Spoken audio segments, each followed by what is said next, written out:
Assalamualaikum warahmatullahi wabarakatuh. Alhamdulillahirabbil alamin, asyhadu an la ilaha illallah wa asyhadu anna Muhammadan abduhu wa rasuluh. Allahumma shalli ala Muhammad wa ala ali Muhammad. Subhanaka la ilma lana illa ma 'allamtana innaka antal alimul hakim.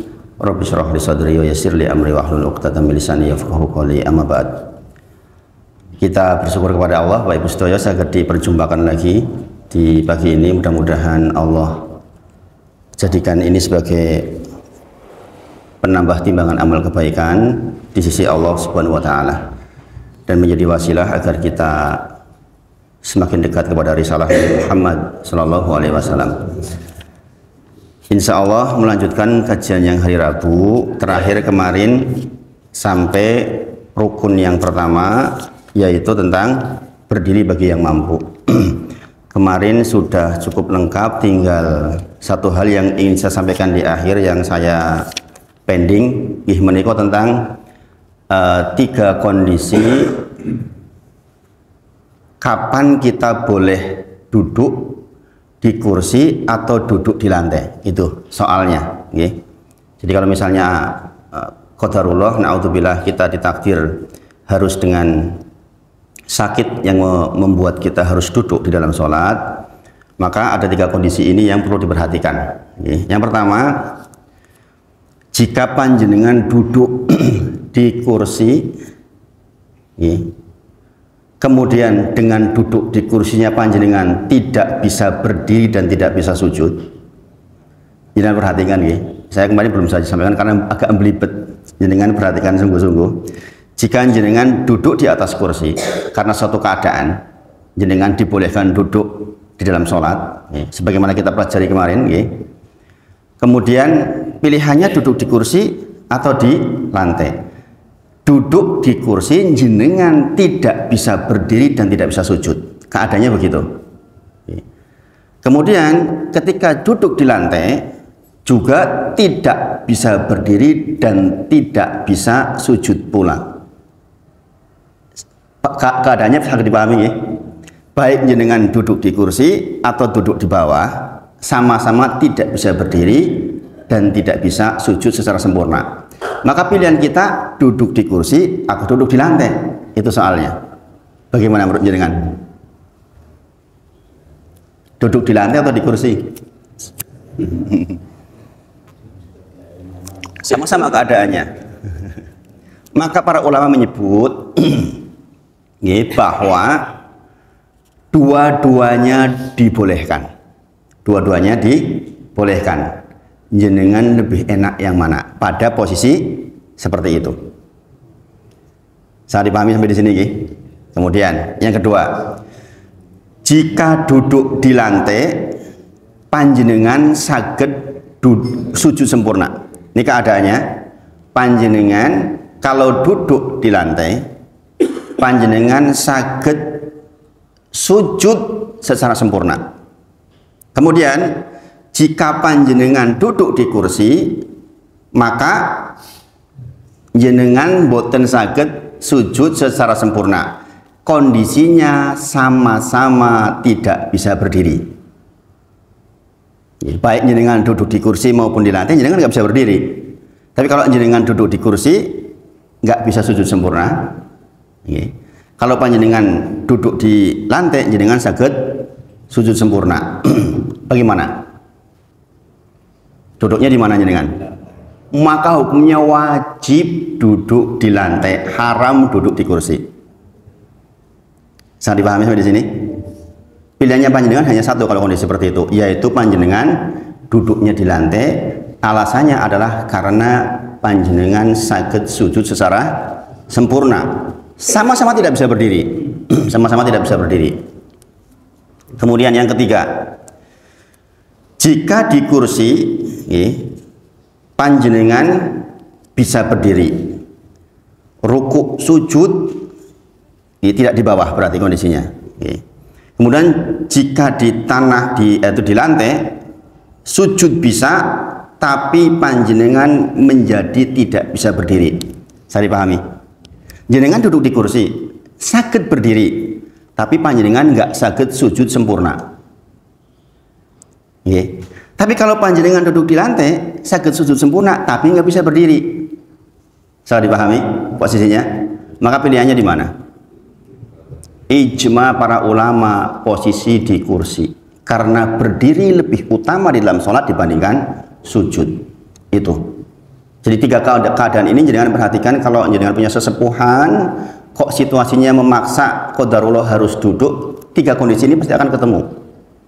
Nah, ini pilihannya sebagaimana saya sampaikan tadi. Nah, ini digali dari banyak sekali kitab-kitab sholat, termasuk di sini juga di sebagian diterangkan. Saya ambil kesimpulan-kesimpulan pokoknya supaya langsung diaplikasikan oleh panjenengan. Sangat dipahami Bapak Ibu nggih? Nah, itu soal rukun yang pertama yaitu berdiri.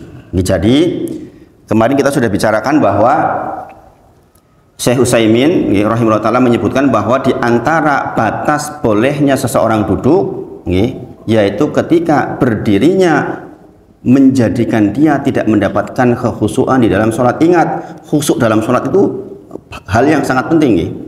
Kalau panjenengan dengan berdiri kok kemudian menahan sesuatu sehingga tidak khusyuk, maka sudah boleh duduk. Walaupun sekali lagi jangan bermudah-mudahan dengan langsung duduk. Sebagaimana kita bahas di hari Rabu kemarin.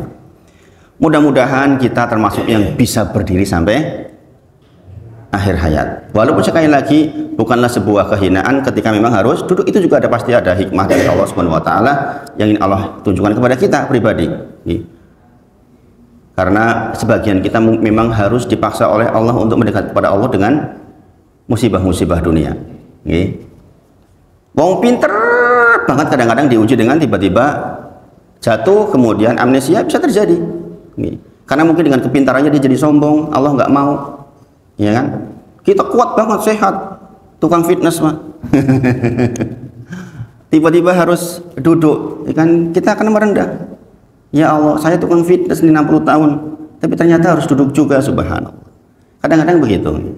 Kita diuji oleh Allah pada bagian yang sangat kita cintai.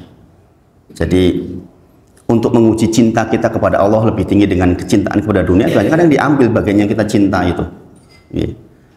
Maka semakin soleh seseorang, biasanya ujian-ujiannya juga makin banyak. Nah, itu rukun pertama dari sholat kita.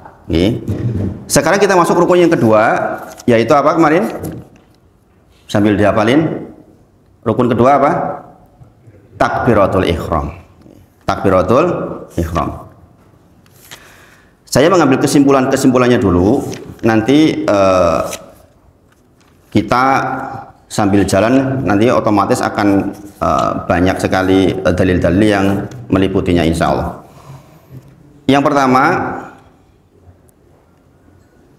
hakikat dari takbiratul ihram itu adalah ucapannya, bukan angkat tangannya. Ini juga penting dipahami. Ucapan Allahu Akbar itulah takbiratul ihram.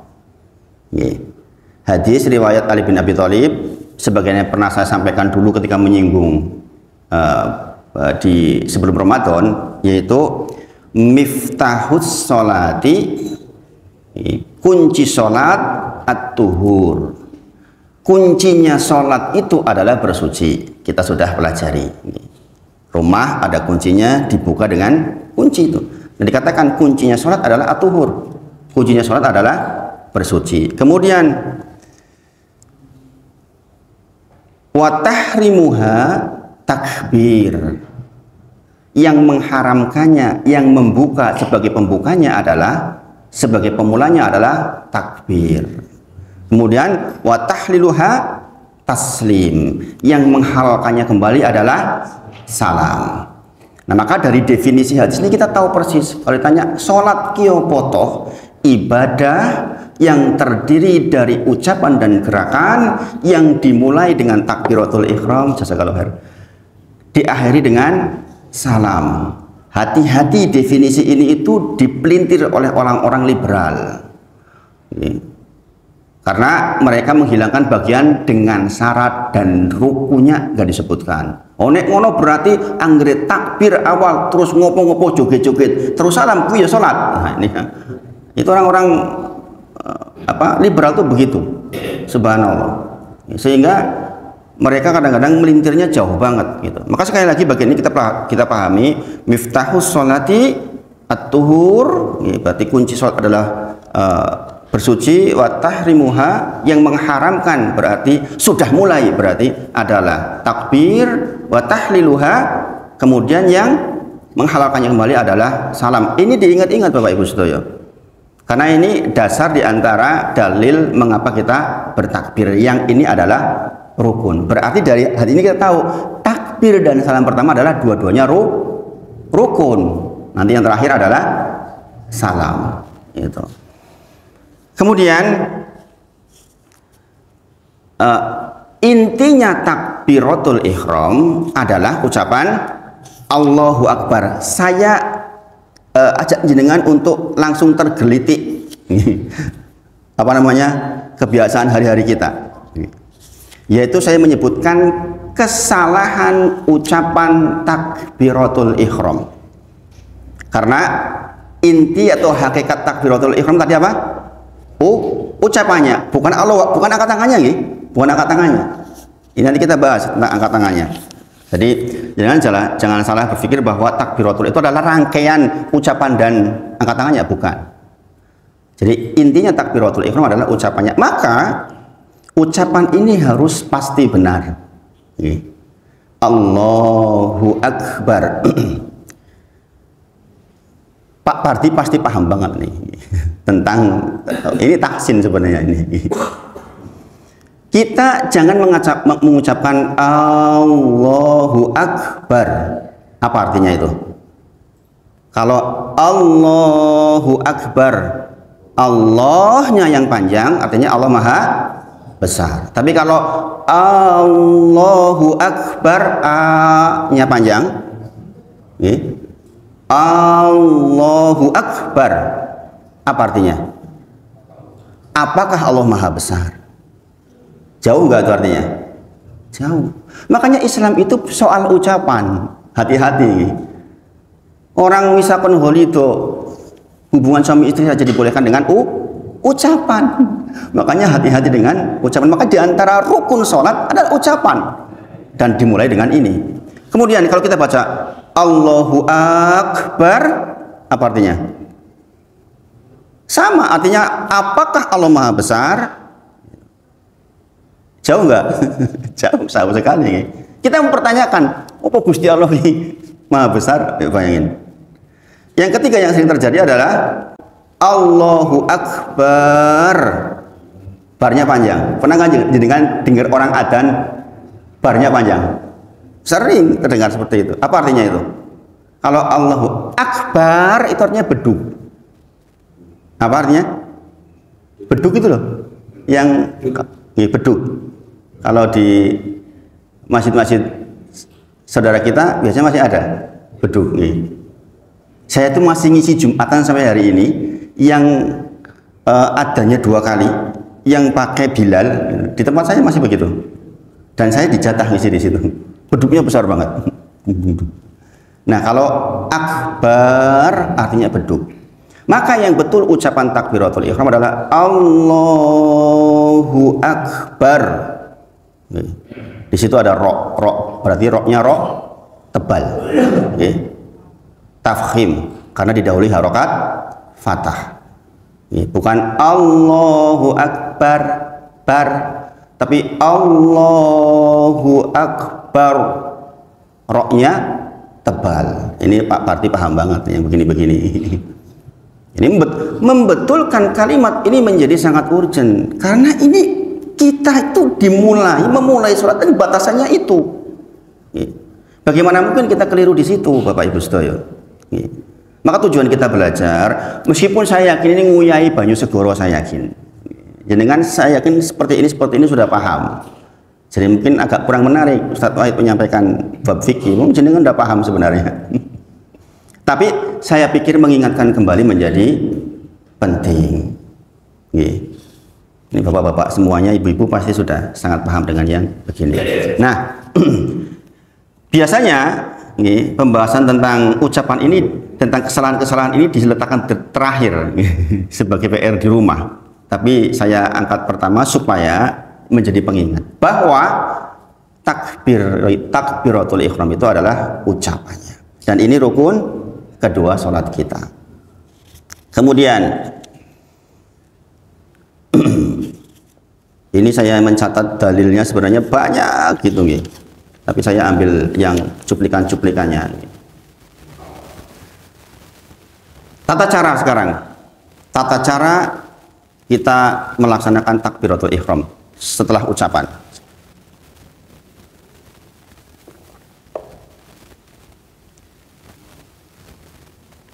Ibnu Utsaimin dalam Majmu' Fatawa, kalau saya menyebut Ibnu Utsaimin rahimahullah taala, kadang-kadang di Indonesia agak-agak sedikit ada reaksi karena ini dikatakan sebagai ulama Saudi yang kemudian biasanya dilabeli Wahabi.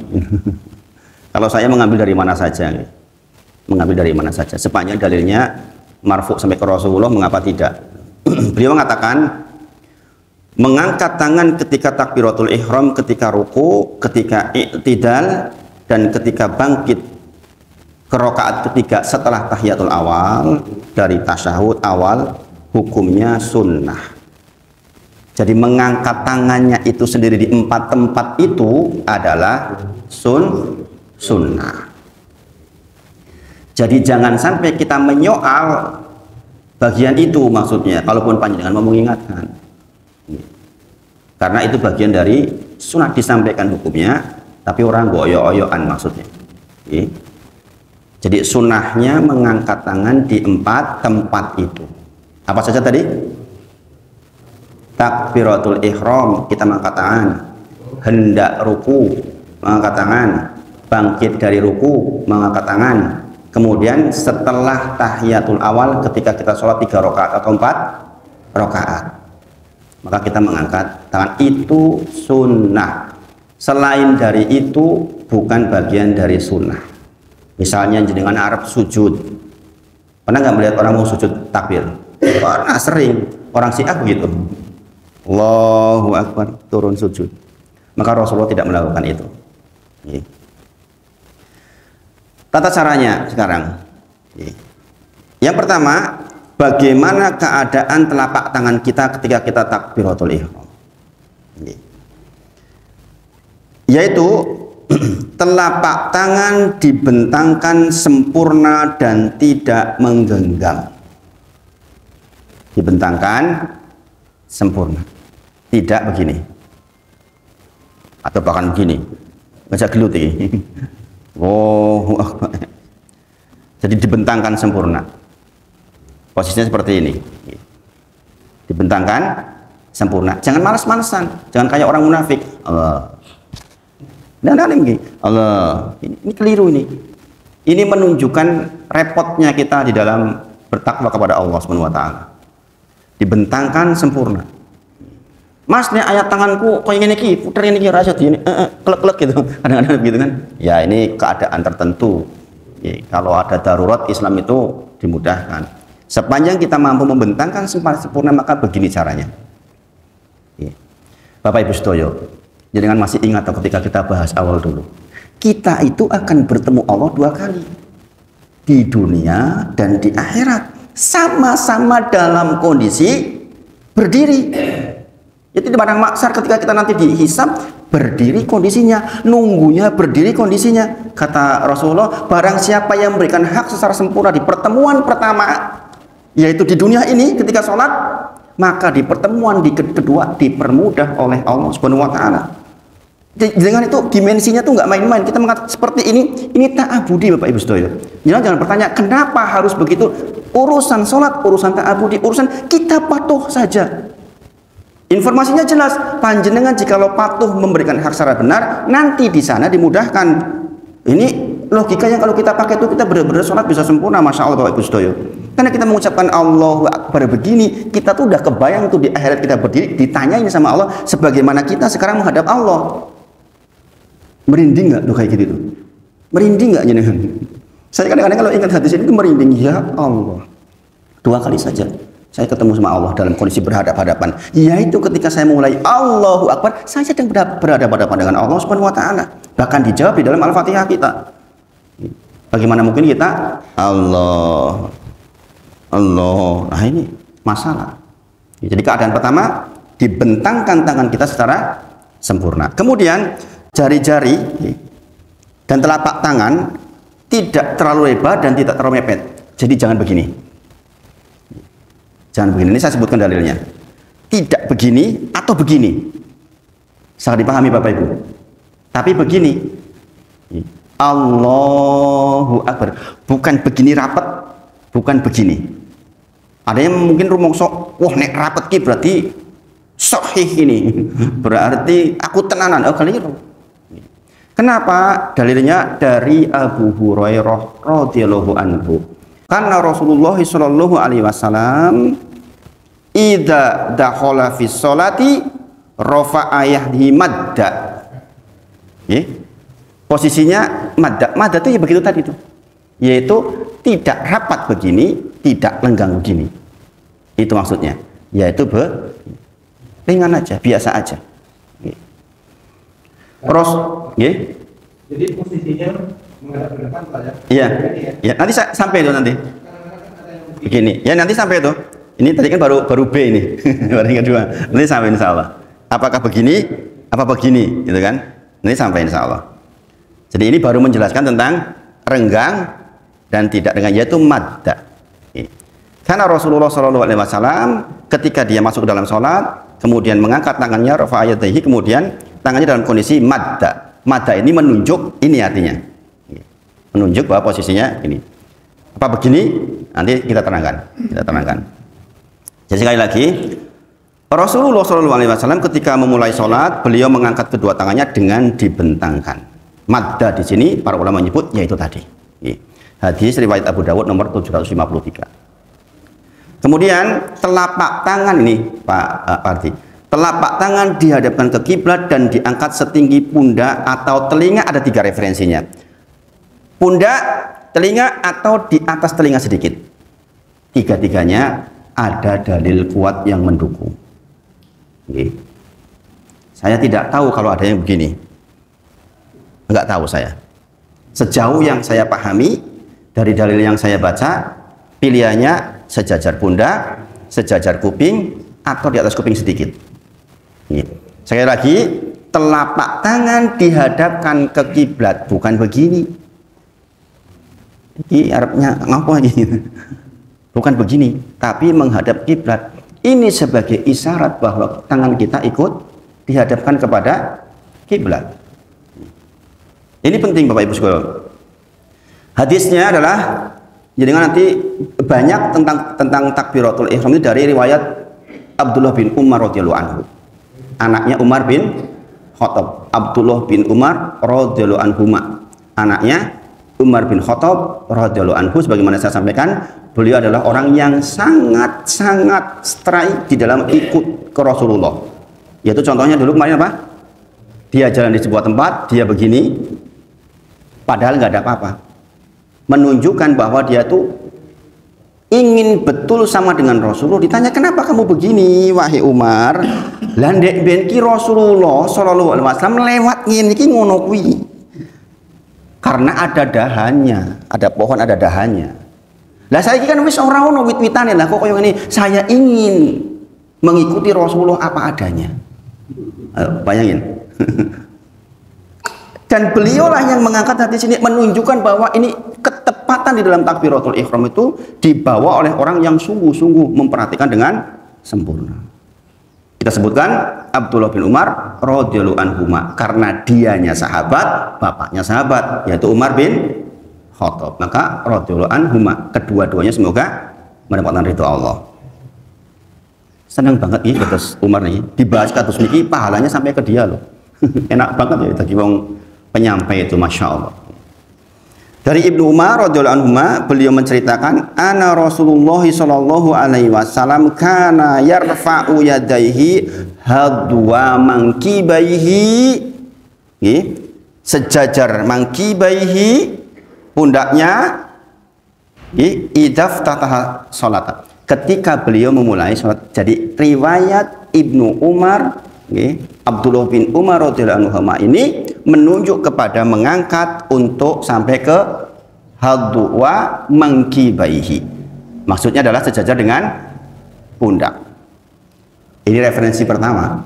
Jadi kalau ada orang mengangkat sebatas pundak, ini dalilnya.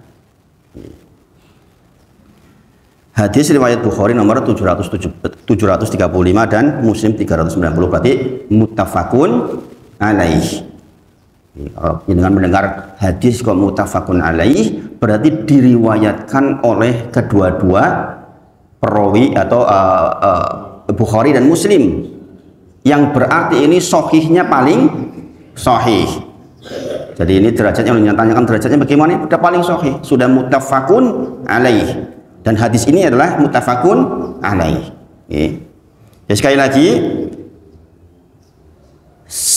menghadap kiblat sejajar dengan pundak. Jangan lupa nih, ini dengan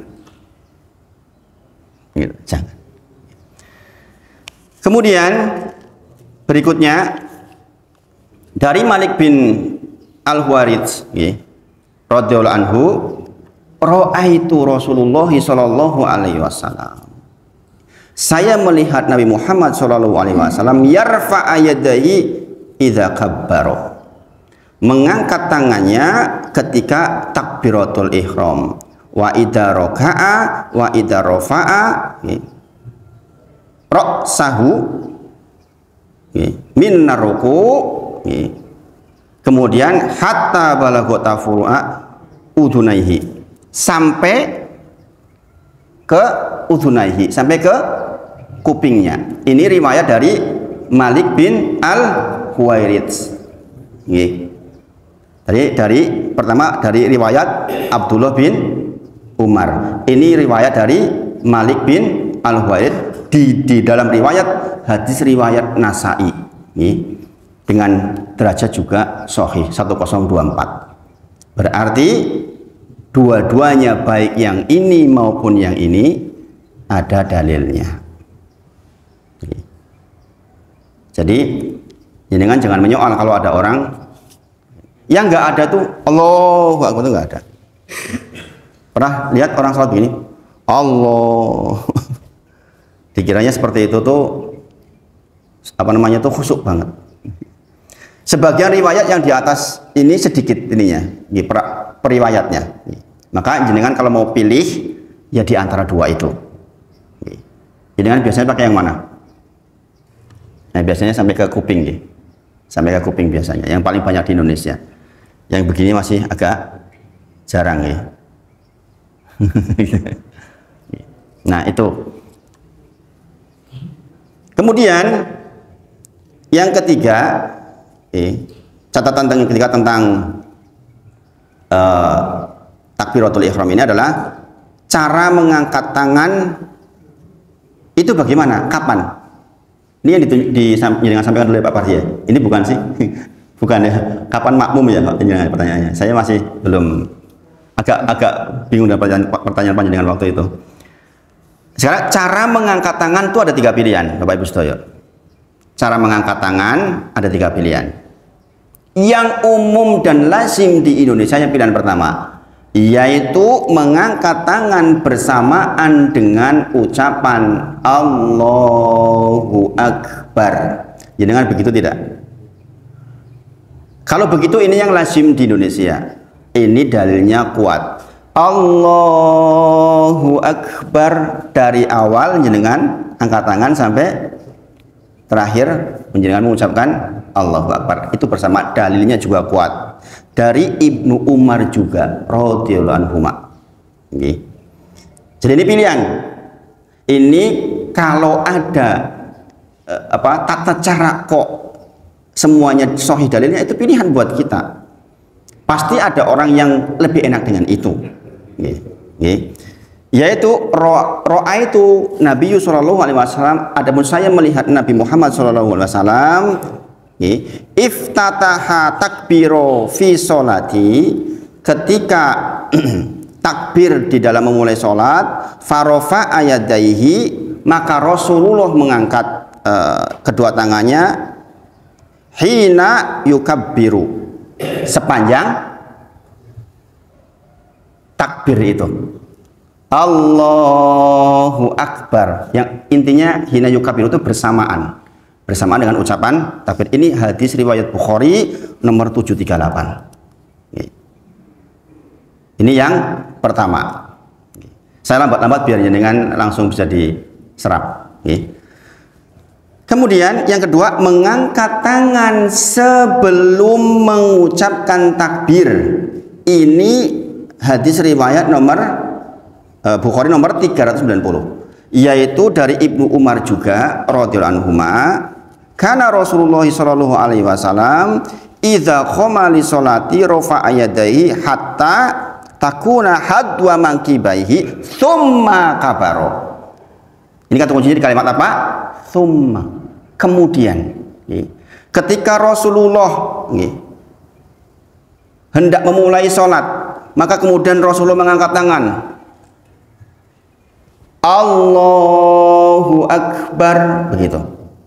Jadi angkat tangan dulu begini, thumma kabaro, kemudian mengucapkan Allahu Akbar. Ingat Bapak Ibu sedaya, yang didengar oleh makmum itu ucapan kita. Ini ucapan kita. Maka ini juga sering terjadi di masyarakat. Sampai hari ini saya masih ngimami di tempat yang saya belum bisa betulin. Saya ucapkan Allahu Akbar, di belakang Allahu Akbar, seru kabeh. Ada masjid begitu itu. Saya mau langsung betulin karena ini tokoh-tokohnya yang begitu. Saya khawatir nanti malah jadi nyalai. Bingung toh, ya gitu. Dalilnya apa? Tuh seperti ketika sholat Id.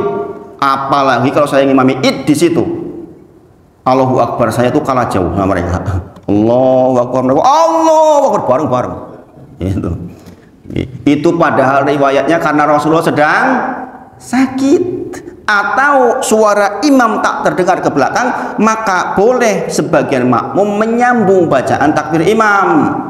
Tapi kalau zaman sekarang wis ono speaker, umi-umi kene krungu, kita nggak perlu di belakang kemudian ikut-ikutan takbir, suara keras cukup didengar sendiri.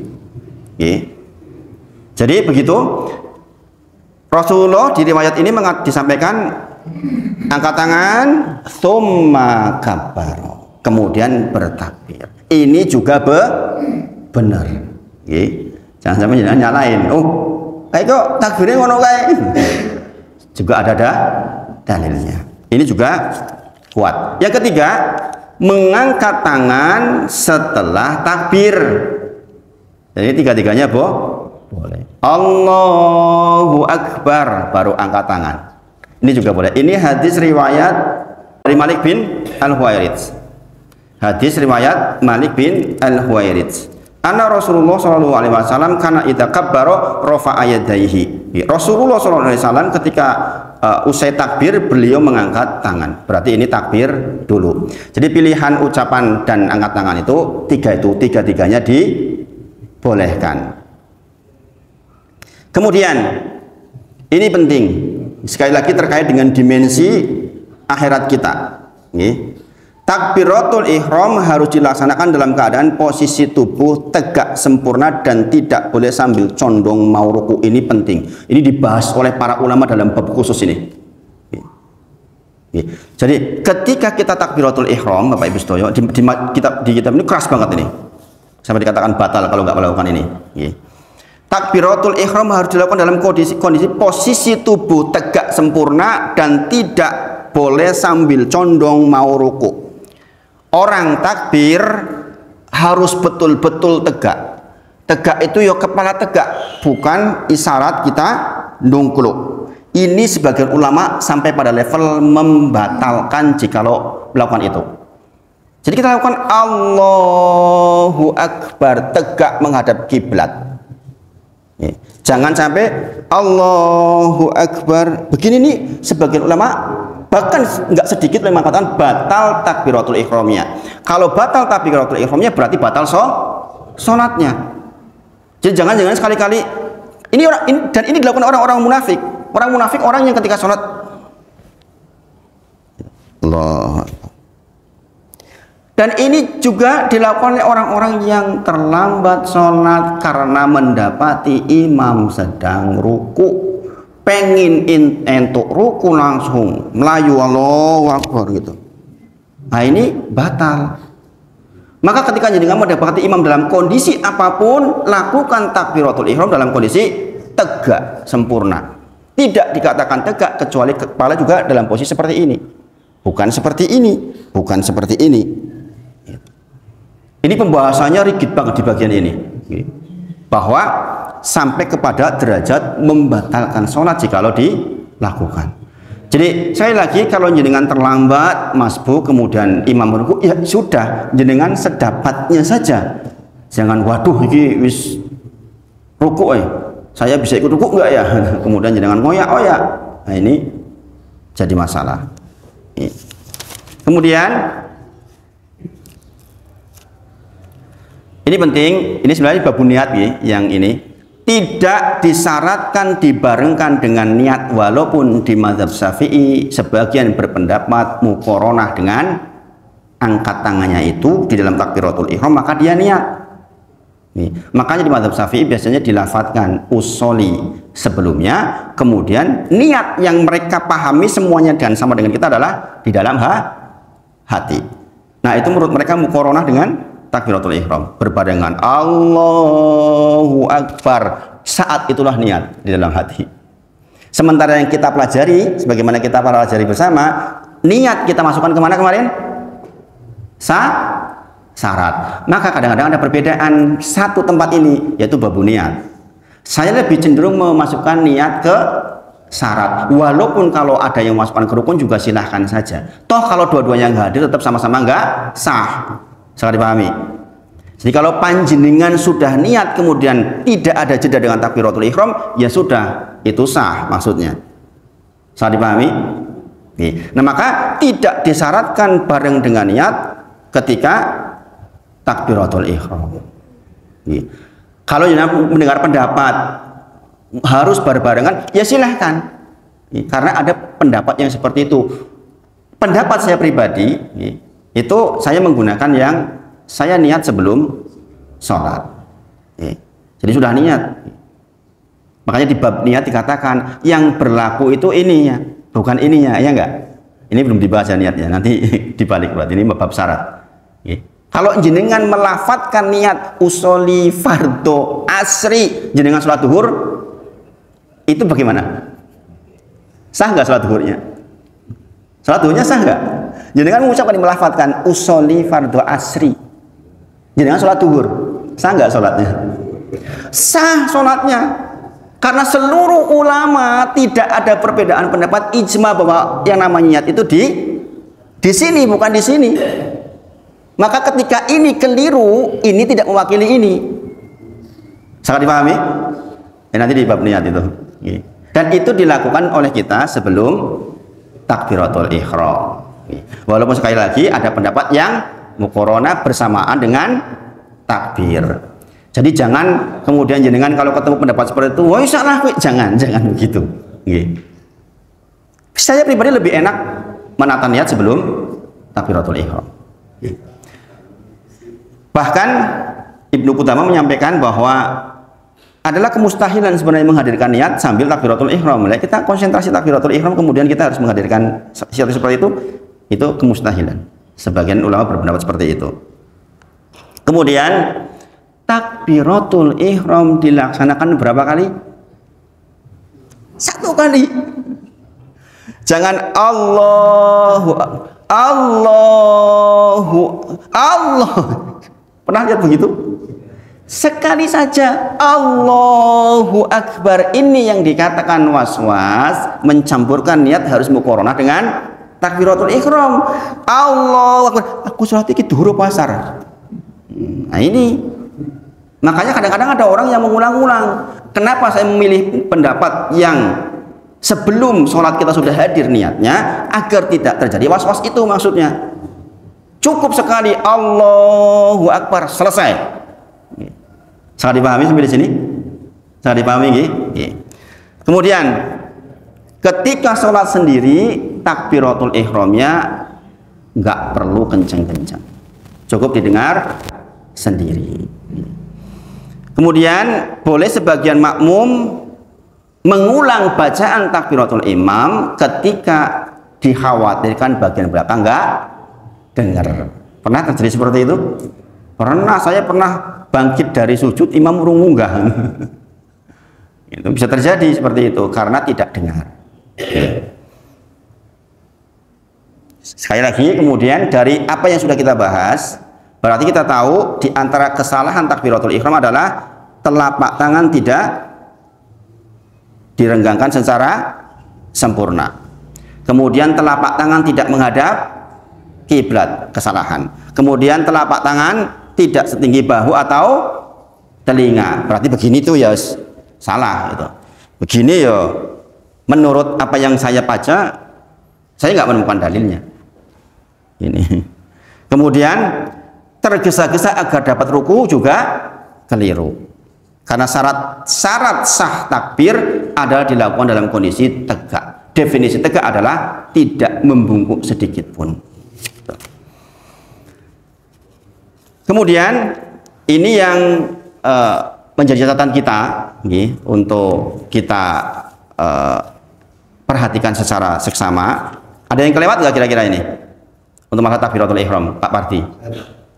Monggo. Jadi pandangan tegak. Kalau saya perhatikan, lihatnya ke bawah di tempat sujud. Apa itu kalau kita tegak tapi mata pandangan ke tempat sujud atau Nah ini pembahasan tersendiri sebenarnya, mungkin setengah sesi itu. Kemana pandangan mata kita ketika kita takbiratul ihram? Ini tidak ada pandangan khusus, Pak.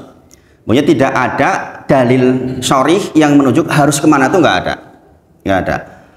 Adapun yang tentang pandangan mata yang syarih, yang dalilnya kuat itu terkait dengan ketika kita at-tahiyat itu, yaitu ada riwayat yang melihat ke ujung jari kita. Tapi kalau untuk posisi yang lain itu tidak ada yang menunjuk harus ke sini dan ke situ tuh nggak ada. Walaupun sekali lagi ada sebagian yang berpendapat bahwa melihat ke tempat sujud. Jadi tidak jadi soal, Yang penting posisi badannya tegak. Ada lagi yang kelewat nggak, Pak Parti? Untuk takbiratul ihram ini? Nggih, monggo.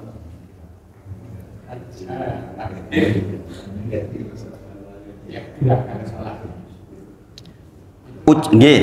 Nggih.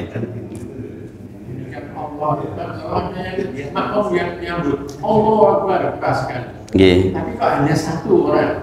Nggih. Kita akan ditugaskan. Maksudnya kalau di Mekah nggih? Ya. Di Mekah. Itu yang disebut sebagai Bilal nggih. Itu ditugaskan, Pak. Itu ditugaskan karena suara imam dikhawatirkan tidak sampai ke tempat yang jauh. Sebagaimana tadi, yang nomor 8 tadi, dibolehkan sebagian makmum, bahkan nggak ditugaskan sekalipun, pada kasus suara imamnya kok rindik banget. Allahu Akbar. Ini kira-kira di level 3 aja, soft ketiga aja udah lamat-lamat. Maka yang di soft ketiga itu boleh sebagian mengulang bacaan takbir imam supaya yang di belakang dengar. Tiba-tiba mati misalnya, Pak, jenengan lagi sholat ya, tiba-tiba mic-nya mati, maka jenengan boleh, itu disyariatkan. Pada kasus yang seperti itu maka tidak disebut siapanya, bahasanya di dalam fikih itu sebagian makmum mengulang bacaan imam untuk menyambung bacaan imam. Kalau yang di sana memang sudah ditugaskan secara khusus gitu. Nggih. Ada yang sholatnya itu duduk, berdiri. Nah, posisi kursi itu sehingga di belakang sini, di belakangnya tidak ada orang sholat. Untungnya nggak ada yang sholat di belakang gitu. Iya, jadi nggak ada sholat. Oh, gara-gara ada kursi. Jadi itu terkait dengan di mana soft. Ini memang teknisnya agak ribet ya, karena ketika dia berdiri maka batasan soft adalah tumit. Tapi ketika dia duduk batasan soft adalah pinggang kita. Berarti harusnya digeret maju. Karena berarti kaki kursi paling belakang. Dan ini agak repot memang ini. Agak repot memang. Nggih. Orang yang seperti ini posisinya harusnya di pinggir mungkin nggih, atau kursinya jenisnya mungkin seperti ini nggih. Kan simpel nggih, jadi bisa ditarik. Karena tetap saja walaupun jenengan duduk dan berdiri, batasan soft itu tumit dan pinggang. Jenengan pinggang ngadeg wis kudu. Nah, ini agak repot memang. Saya belum menemukan cara yang praktis untuk situasi ini. Coba nanti saya buka lagi tentang praktek para ulama bagaimana. Karena yang prakteknya agak susah itu. Untuk mendapatkan posisi soft yang pas. Nanti saya baca ulang Mas, insya Allah Mas, untuk memperbanyak hasanah tentang itu. Bagaimana teknis di zaman para sahabat. Ada lagi yang kelewat. Kalau belajar fikih itu begini, saya juga bisa kelewat. Jadi kalau kelewat dibaca ulang, karena memang banyak banget dalil pengantarnya. Saya kira itu dulu, mungkin kita lanjutkan di hari Rabu. Mohon maaf saya jadi menggantikan Ustaz Rosid yang seharusnya materinya Ustaz Rosid harus kembali ke sholat. Mudah-mudahan dimaafkan dan mudah-mudahan bermanfaat. Kita tutup dengan kafaratul majelis. Jangan lupa sebelum berdiri berdoa. Setelah majelis bagaimana sudah diajarkan, ojo lali, itu penting. Monggo, subhanakallahumma wa bihamdika asyhadu alla ilaha illa anta astaghfiruka wa atubu ilaik wa akhiru da'wana alhamdulillahirabbil alamin. Assalamualaikum warahmatullahi wabarakatuh.